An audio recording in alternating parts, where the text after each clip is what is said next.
kepada kita bagaimana perempuan yang tidak baik. Itu juga Allah mencontohkan dengan sosok perempuan, di mana di saat itu contoh perempuan yang tidak baik itu dari mana? Imra'ati Nuh wa Lut.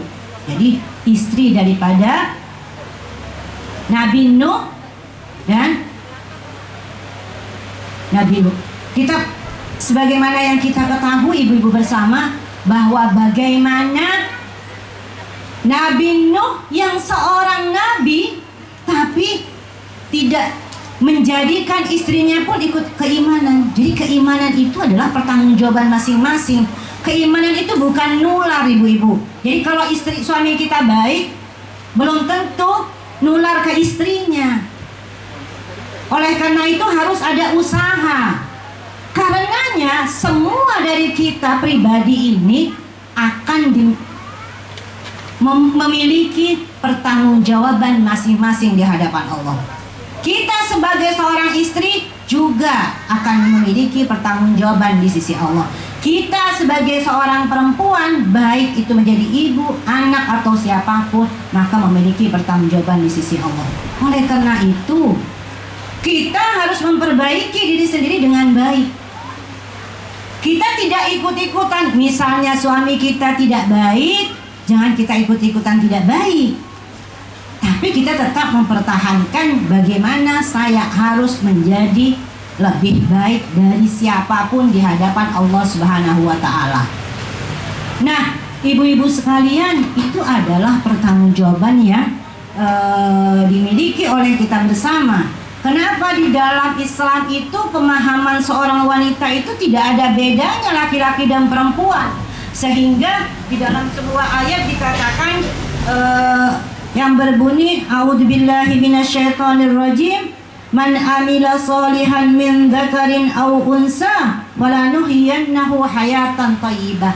Barang siapa yang melakukan amal baik bagi laki-laki atau perempuan, maka dia akan mendapat ganjaran sendiri-sendiri.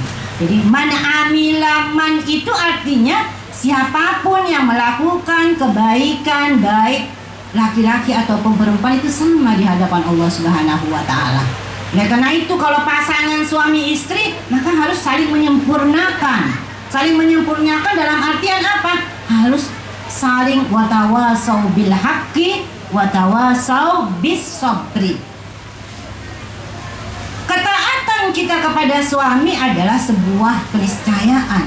Akan tetapi ketaatan itu dalam banyak hal, kalau di fikih itu ibu-ibu, istri taat kepada suami artinya apa? Tidak keluar, harus izin suami. Kemudian ketaatan kepada suami artinya juga apa? Menjalankan apa yang menjadi kebutuhan suami. Nah, perlu kita ketahui bersama bahwa kita di dunia ini punya tanggung jawab masing-masing.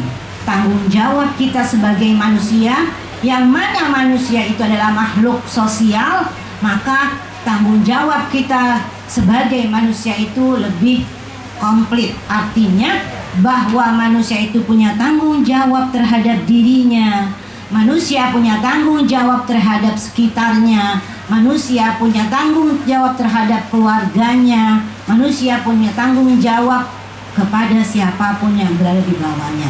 Nah, tanggung jawab ini memang dari awal Allah Subhanahu wa Ta'ala aradnal amanata, sudah memaparkan kepada manusia, menaparkan kepada semua makhluk hidup yang hanya menerima siapa ibu-ibu? Adalah manusia. Oleh karena itu, manusia ketika menjalankan apa yang sudah diberikan oleh Allah Subhanahu wa Ta'ala dari mata, telinga, akal pikiran, itu akan menjadi manusia yang seutuhnya. Tapi ketika manusia itu tidak menjalankan itu semua dan tidak menggunakan sebaik mungkin, maka manusia itu diperumpamakan sebagai mana? Binatang. Balhum adol. Di dalam ayat lain, bahkan manusia itu lebih rendah daripada binatang. Kira-kira itu sebuah penghinaan atau tidak ya Bu ya? Penghinaan enggak Bu? Allah menghina kita? Enggak ya Bu ya? Karena tidak semua binatang itu buruk. Bahkan ada mungkin binatang-binatang yang lebih baik dari kita ketika kita tidak mengamalkan perintah Tuhan dengan baik. Misalnya apa, Bu? Makanan yang terbaik, Ayatullah Qiraati mengatakan demikian. Makanan yang terbaik itu dari mana, Bu?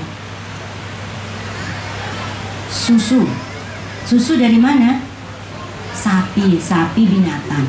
Pakaian yang terbaik apa? Sutra. Sutra dari mana, Bu? Binatang.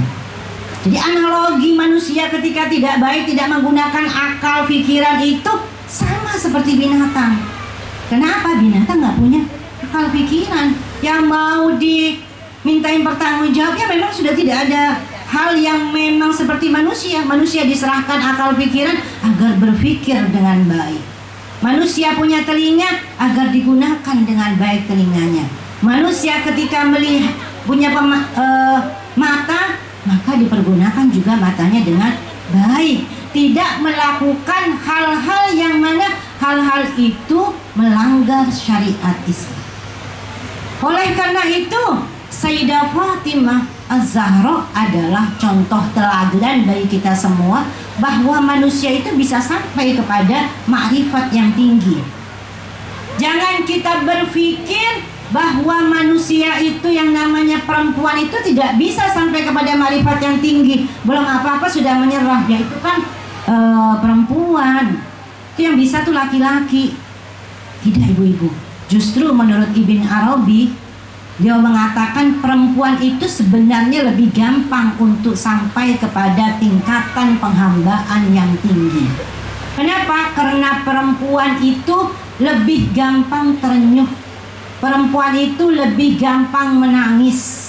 Dan kedua senjata itu yang mampu membuat perempuan itu harusnya lebih gampang untuk sadar dibanding orang laki-laki. Maaf ya bapak-bapak, ini kata Ibn Arabi bukan kata saya.